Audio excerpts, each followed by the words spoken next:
बीते शुक्रवार देश के पहले शहीद पत्रकार मौलवी मोहम्मद बाकर की 165वीं शहादत पर the press club of India में एक प्रेस कॉन्फ्रेंस रखी गई।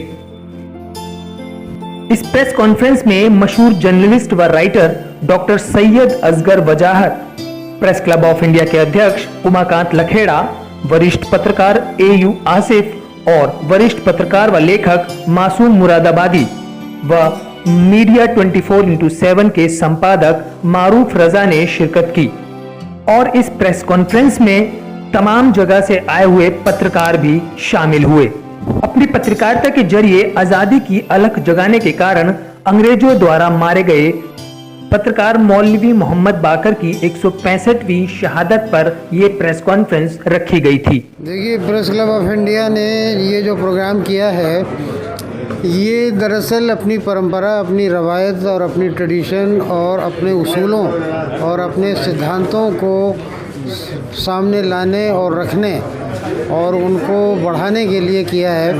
तो इसके लिए मैं बहुत उनका आभारी हूँ और शुभकामनाएं हैं कि वो आगे भी इस प्रोग्राम को आगे बढ़ाएंगे और करते रहेंगे। और हमें एक पत्रकार के रूप में जानना ज़रूरी है कि हमारा इतिहास क्या रहा और हमारे इतिहास में हमारे जो पूर्वज थे उनका क्या योगदान और क्या सेक्रीफाइस हैं। तो उस सेक्रीफाइस को इन्होंने याद किया है, ये बहुत बड़ी बात। 1834 में जब सरकार ने प्रेस अधिनियम में संशोधन करके प्रकाशन की अनुमति दी तो उन्होंने पत्रकारिता के क्षेत्र में प्रवेश किया। 1835 में उन्होंने साप्ताहिक डेली उर्दू अखबार के नाम से अपना अखबार निकालना शुरू किया। उर्दू पत्रकारिता के क्षेत्र में वह मील का पत्थर साबित हुआ। इस अखबार की मदद से सामाजिक मुद्दों के साथ साथ जनता में राजनीतिक जागृति लाने और विदेशी शासकों के खिलाफ एकजुट होने में महत्वपूर्ण भूमिका निभाई। बाकर साहब का बहुत योगदान है। मौलवी बाकर साहब का भारत की जंग आज़ादी में योगदान है, भारत के जर्नलिज्म में योगदान है। मैं तो ये कहता हूँ कि इतना बड़ा कुर्बानी, अपनी जान की कुर्बानी और इतनी क्रूरता से उन्होंने अपनी जान की कुर्बानी दी। और वो चाहते तो सरेंडर कर सकते थे, समझौता कर सकते थे और कुछ भी ऐसा कर सकते थे, कम से कम जान तो बचे उनकी। लेकिन उसके बाद भी वो देश के लिए खतरों से खेलते थे। देश प्रेम का जो जज्बा था उनमें, हिंदुस्तान को आज़ाद कराने का जो जज्बा था, उसकी तो मिसाल नहीं मिलती है। और आज के मौके पर जब पूरी पत्रकारिता खतरे में है, तरह तरह के चैलेंजेस हैं छोटे छोटे रिपोर्टर्स पर, गांव में, देहात में, कस्बे में, देश में, दिल्ली में, कलकत्ता में, मुंबई में, हर जगह खतरे अगर मंडरा रहे हैं, तो उन खतरों से लड़ने के लिए बाकर साहब की जो कुर्बानी है वो हमें प्रेरणा देगी, आगे बढ़ने का हौसला देगी। पहली जंग आज़ादी जो थी उसमें इन्होंने अपने आप को कुर्बान कर दिया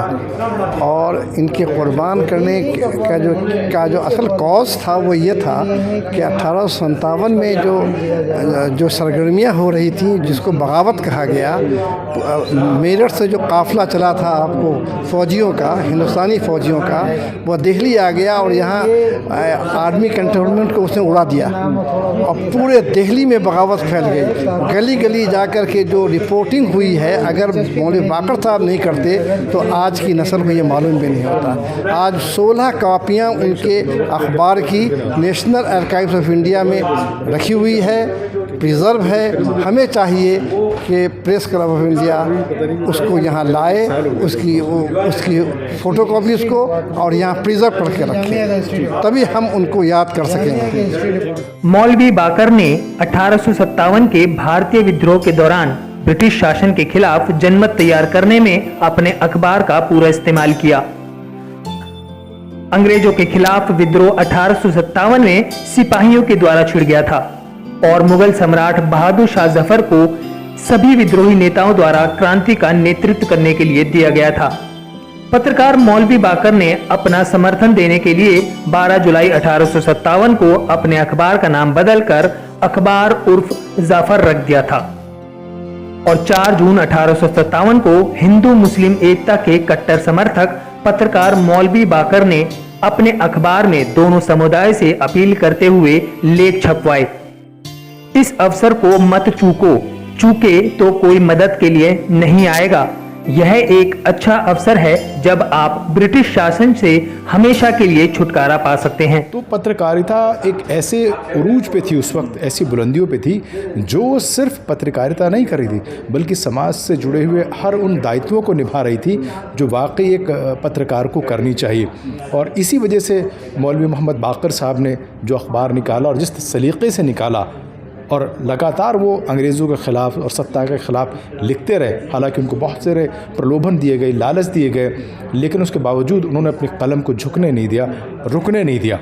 नतीजा ये हुआ कि 77 साल के बुज़ुर्ग मौलवी मोहम्मद बाकर से अंग्रेज़ी सरकार इतना डर गई, इतना काँप गई कि उनके लिए सज़ा क्या दी गई, आप यूँ समझ लीजिए कि बाकी लोगों को काला पानी की सज़ा दी जाती थी, लेकिन 77 साल के मौलवी मोहम्मद बाकर साहब को तोप के मुहाने पर बांध करके उड़ा दिया और उनकी पूरी की पूरी जो बॉडी है वो क्षतिग्रस्त होगी। आप समझिए क्या मंजर होगा कि उसूलों से कभी भी उस पत्रकार ने समझौता नहीं किया। उसी की याद में आज हम यहाँ पर एकत्रित हुए हैं। और उसके बाद मौलवी मोहम्मद बाकर को 14 सितंबर 1857 को विद्रोह के आरोप में गिरफ्तार किया गया था और 16 सितंबर 1857 को उन्हें तोप के मुहाने पर बांधकर शहीद कर दिया गया। पत्रकार मौलवी बाकर एक निडर और बेबाक पत्रकार थे, एक विद्वान, एक भारतीय स्वतंत्रता कार्यकर्ता और दिल्ली में स्थित एक पत्रकार थे। 1857 में विद्रोह के बाद शहीद किए जाने वाले वो पहले पत्रकार थे। 1857 की जंग आज़ादी में मौलवी मोहम्मद बाकर ने इतनी बड़ी शहादत पेश की जो इस मुल्क में आज तक कोई पेश नहीं कर सका है। यानी वो मुल्क के पहले ऐसे सहाफ़ी, ऐसे जर्नलिस्ट हैं जिन्हें तोप के दहाने पर रख के अंग्रेज़ों ने उड़ा दिया था उस ज़माने में। आज से इतने साल पहले 1857 में। जी। तो सवाल ये है कि इस कुर्बानी को जब हम फरामोश कर रहे हैं और आज भी हमें जो चैलेंजेस दरपेश हैं इस मुल्क के अंदर और मीडिया को, वो बहुत बड़े चैलेंजेस हैं, लेकिन उस ज़माने से वो कुर्बानी देते चले आए हैं। हमें ज़रूरत है कि हम मौलवी मोहम्मद बाकर के इस कुर्बानी से कुछ सीखें और ये जानने की कोशिश करें कि आखिर वो कौन लोग थे, किस मिट्टी के बने हुए थे जिन्होंने अपनी जानें निछावर कर दी।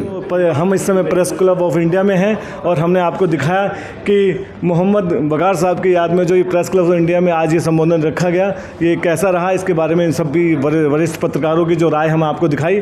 तो आप ऐसे ही हम आपको समाज से जुड़ी चीज़ें दिखाते रहेंगे। आप देखते रहिए मीडिया 24/7।